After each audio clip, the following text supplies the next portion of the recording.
Live স্ক্রিনে রয়েছে আমরা এই সিএমডব্লিউ মডেল উপগ্রহ চিত্রে। তো যেটা আমরা বর্তমানে পাচ্ছি, দেখা যাচ্ছে কিন্তু আস্তে আস্তে কিন্তু বজ্রবিদ্যুৎ সহ বৃষ্টি কিন্তু এপাশে বারুইপুর সহ জয়নগর মাজিলপুর গোসাবা এবং তার সাথে দক্ষিণ চব্বিশ পরগনার বেশ কিছু জায়গা এবং এপাশে কিন্তু উলুবেড়িয়া কলকাতা এবং আস্তে আস্তে কিন্তু ক্রমশ এই দিক বরাবর কিন্তু অগ্রসর হচ্ছে, যার জেরে কিন্তু কিছু কিছু জেলায় বৃষ্টি থাকতে পারে এবং ঘন কালো মেঘ কিন্তু লক্ষ্য করা যাচ্ছে কিছু কিছু জায়গার উপর, যেটা কিন্তু বর্তমানে লক্ষ্য করা যাচ্ছে এবং ক্রমশ কিন্তু বৃষ্টির সম্ভাবনা কিন্তু থাকবে দুপুরবেলার দিকে আমাদের দক্ষিণবঙ্গের বিভিন্ন জেলার ওপর। তো এখানে যদি আমরা বজ্র বৃষ্টি মোড়ে দেখি তাহলে কিন্তু দেখা যাচ্ছে যে ভারী পরিমাণে বজ্রপাতের সাথে বৃষ্টি থাকতে পারে এপাশে খড়গপুর, কোলাঘাট এবং এপাশে কিন্তু পিংলা, ময়না, তমলুক এবং এপাশে বালিচক এবং বেলদা, হলদিয়া এবং এপাশে কিন্তু চন্দ্রকোনা, এই জায়গাগুলিতে ভারী বজ্রপাতের সাথে কিন্তু বৃষ্টিপাত থাকতে পারে, যেটা কিন্তু আমরা বর্তমানে পাচ্ছি। এবং বায়ুর ঝাপটা মোড়ে যদি দেখি কোনো পরিমাণে কতটা বায়ুর ঝাপটা থাকতে পারে এইসব জায়গাগুলির ওপর, তো বর্তমানে কিন্তু দেখা যাচ্ছে কলকাতা ও তার আশেপাশে যেসব জায়গাগুলি থাকছে সেই সব জায়গাগুলিতে কিন্তু মোটামুটি 40 থেকে 41 কিলোমিটার 40 কিলোমিটার বেগে বায়ুর ঝাপটা কিন্তু থাকতে পারে, যেটা আমরা বর্তমানে পাচ্ছি দুপুরবেলার দিকে। সেটা কিন্তু আবারও একটু কমে আসবে দুপুর 3টের দিকে, যেটা বর্তমানে পাওয়া যাচ্ছে। এবং বজ্র বৃষ্টি মোড়ে গেলে কিন্তু দেখা যাচ্ছে দুপুর 3টের দিকে কিন্তু এপাশে চন্দননগর, খড়দহ এবং তার সাথে কিন্তু এপাশে চাকদহ, পান্ডুয়া, শান্তিপুর এবং কৃষ্ণনগর, ঘুষকারা, বর্ধমান এবং কাটোয়া এইসব জায়গাগুলিতে কিন্তু থাকতে পারে বৃষ্টির সম্ভাবনা। এবং এপাশে কিন্তু উত্তর চব্বিশ পরগনা, কলকাতা, হাওড়া, হুগলি প্রতিটা জেলার ওপর কিন্তু দেখা যাচ্ছে যে বজ্রবিদ্যুৎ সহ বৃষ্টির সম্ভাবনা থাকতে পারে। কিছু জেলায় কিন্তু একটু বেশি পরিমাণ থাকবে, কিছু জেলায় একটু কম পরিমাণ থাকবে। তবে বৃষ্টির পরিমাণ কোন কোন জায়গায় থাকতে পারে সেটা কিন্তু আমরা দেখে নেব আগামী 12 ঘন্টার মধ্যে। তো আগামী 12 ঘন্টার মধ্যে যেটা আমরা পাচ্ছি, দেখা যাচ্ছে যে বৃষ্টির সম্ভাবনা কিন্তু রয়েছে মোটামুটি আমাদের কলকাতা ও তার আশেপাশে যেসব জায়গাগুলি রয়েছে সেখানে কিন্তু দেখা যাচ্ছে মোটামুটি একদমই হালকা ধরনের বৃষ্টি রয়েছে।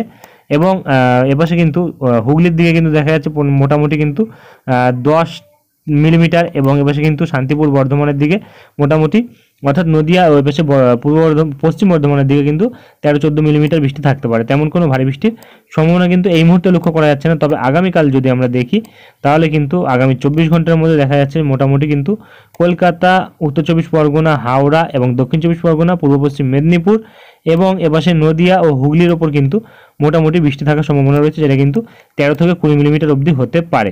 এবং ক্রমশ 29 তারিখের দিকে কিন্তু সেই বৃষ্টিটা প্রায় কলকাতা সহ তার আশেপাশে বিভিন্ন জায়গাতে কিন্তু প্রায় 24 থেকে 25 মিলিমিটার অবধি হতে পারে। এবং তার পরের দুদিনে যদি আমরা দেখি দেখা যাচ্ছে কিন্তু মোটামুটি 55 থেকে 60 মিলিমিটার অবধি থাকছে। এবং তারপরে যদি আমরা 4 দিনে দেখি তাহলে কিন্তু দেখা যাচ্ছে মোটামুটি কলকাতা ও তার আশেপাশে কিন্তু বৃষ্টির সম্ভাবনা প্রায় 100 মিলিমিটারের ওপর থাকতে পারে, যেটা কিন্তু কলকাতা, উত্তর চব্বিশ পরগনা এবং তার সাথে কিন্তু হুগলি এবং নদিয়া এবং এপাশে কিন্তু দক্ষিণ চব্বিশ পরগনা, এই জায়গাগুলিতে কিন্তু সব থেকে বেশি বৃষ্টি হবে।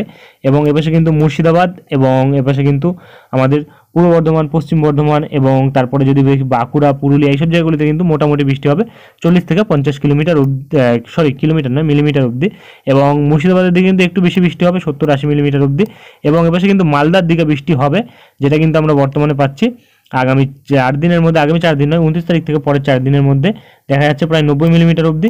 এবং এপাশে কিন্তু আলিপুরদুয়ার, কুচবিহার, শিলিগুড়ি, জলপাইগুড়ি এইসব জায়গাগুলিতে কিন্তু মোটামুটি প্রবল ভারী বৃষ্টির সম্ভাবনা রয়েছে, যেটা কিন্তু বর্তমানে পাওয়া যাচ্ছে প্রায় 244 মিলিমিটার অবধি। তবে সেটা যদি আমরা দেখি 27 তারিখ থেকে আগামী 4 দিনে কত হতে পারে সেটা কিন্তু একটু কম রয়েছে, অর্থাৎ 29 তারিখের পর থেকে কিন্তু প্রতিটা জায়গাতেই কিন্তু বৃষ্টির পরিমাণ বাড়বে, যেটা কিন্তু আমরা বর্তমানে পাচ্ছি। এবং বাংলাদেশের ওপরও কিন্তু ভারী প্রবল বৃষ্টির সম্ভাবনা রয়েছে, যেটা কিন্তু আমরা আগামী 8 দিনে দেখতে পাচ্ছি।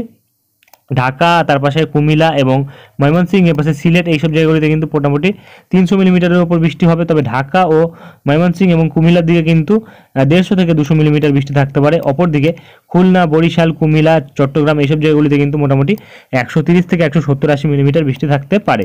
অর্থাৎ এইসব জায়গাগুলিতে কিন্তু নিচু জায়গাগুলিতে জল জমার আশঙ্কা কিন্তু থাকবে, যেটা কিন্তু আমরা বর্তমানে পাচ্ছি। আমাদের দক্ষিণবঙ্গে কিন্তু আগামী দুদিনেও তেমন কোনো ভারী বৃষ্টি না হলেও, অর্থাৎ আজ ও আগামীকাল মিলিয়ে তেমন কোনো ভারী বৃষ্টি না হলেও 29 তারিখের পর থেকে কিন্তু বৃষ্টির পরিমাণ অনেকটা বাড়বে। 30 তারিখে কিন্তু কমলা সতর্কতা থাকছে আমাদের দক্ষিণবঙ্গের ওপর, যার জেরে কিন্তু নিচু জায়গায় জল জমার আশঙ্কা থাকবে আমাদের দক্ষিণবঙ্গের ওপর। এবং বায়ুর ঝাপটার ওপর যদি আমরা নজর রাখি তাহলে কিন্তু দেখা যাচ্ছে মোটামুটি আজ যেই পরিমাণে বায়ুর ঝাপটা থাকছে আগামীকাল গিয়ে কিন্তু সেই ঝাপটাটা কিন্তু একটু বাড়বে বিভিন্ন জায়গাতে, যেটা কিন্তু পাওয়া যাচ্ছে। এবং ক্রমশ দুপুরবেলার দিকে কিন্তু দেখা যাচ্ছে কলকাতা ও তার আশেপাশে কিন্তু যেসব জেলাগুলি থাকছে সেই সব জেলাগুলিতে কিন্তু 40 থেকে 50 কিলোমিটার বেগে বায়ুর ঝাপটা থাকতে পারে। এবং 29 তারিখের দিকে কিন্তু দুপুরবেলার দিকে মোটামুটি আবার 40-45 কিলোমিটার বেগে বায়ুর ঝাপটা থাকছে। এবং 30 তারিখের দিকে কিন্তু আমরা দেখতে পাচ্ছি এই বায়ুর ঝাপটাটা কিন্তু সবথেকে বেশি থাকছে আমাদের চট্টগ্রাম, মহেশখালী, ফটিকচারী উপজেলা এবং লালমোহন, কলাপাড়া এইসব সাইডে কিন্তু প্রায় 60 থেকে 70 কিলোমিটার বেগে বায়ুর ঝাপটা থাকতে পারে, যেটা কিন্তু বর্তমানে পাওয়া যাচ্ছে। অতি গভীর নিম্নচাপের জেরে কিন্তু সারা বাংলাদেশের উপর কিন্তু বায়ুর ঝাপটা ও বৃষ্টি থাকবে এবং ভারী পরিমাণে বৃষ্টির সম্ভাবনা রয়েছে। এবং আমাদের কলকাতা ও তার আশেপাশে বিভিন্ন জায়গায় উত্তর 24 পরগনা এবং দক্ষিণ 24 পরগনার ওপর কিন্তু বায়ুর ঝাপটা থাকছে এবং সেটা কিন্তু বিকেলবেলার দিকে আস্তে আস্তে কমে যাবে, যেটা কিন্তু বর্তমানে পাওয়া যাচ্ছে। এবং 31 তারিখের পর থেকে কিন্তু আর তেমন কোনো বায়ুর ঝাপটা আমরা লক্ষ্য করতে পারছি না, অর্থাৎ আস্তে আস্তে কিন্তু প্রভাব কমে যাবে, যেটা কিন্তু 31 তারিখের পর থেকে আমরা পাচ্ছি। এবং তারপরে যদি আমরা দেখি বজ্রবৃষ্টি মোডে কোনো নতুন করে বৃষ্টি থাকার সম্ভাবনা থাকছে কিনা, তো আমরা তেমনভাবে কিন্তু নতুন করে কোনো বৃষ্টি বর্তমানে পাচ্ছি না। তবে 5 তারিখের দিকে কিন্তু আবারও বজ্রবিদ্যুৎ সহ বৃষ্টি থাকতে পারে এবং 6 তারিখের দিকেও কিন্তু দেখা যাচ্ছে হালকা ফুলকা থাকছে বজ্রবিদ্যুৎ সহ বৃষ্টি।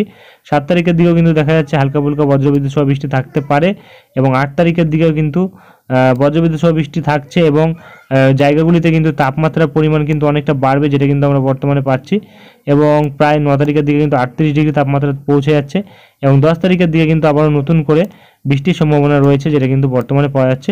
নতুন করে নিম্নচাপ কিন্তু আসার সম্ভাবনা একটা লক্ষ্য করা যাচ্ছে এবং আর কিন্তু তেমন কোনো বড় পরিবর্তন নেই। এরপরে যদি কোনো পরিবর্তন আসে তা আমরা তুলে ধরবো। আজকের ভিডিওটি আমরা এখানেই শেষ করছি, দেখা হবে নেক্সট ভিডিওতে। ধন্যবাদ।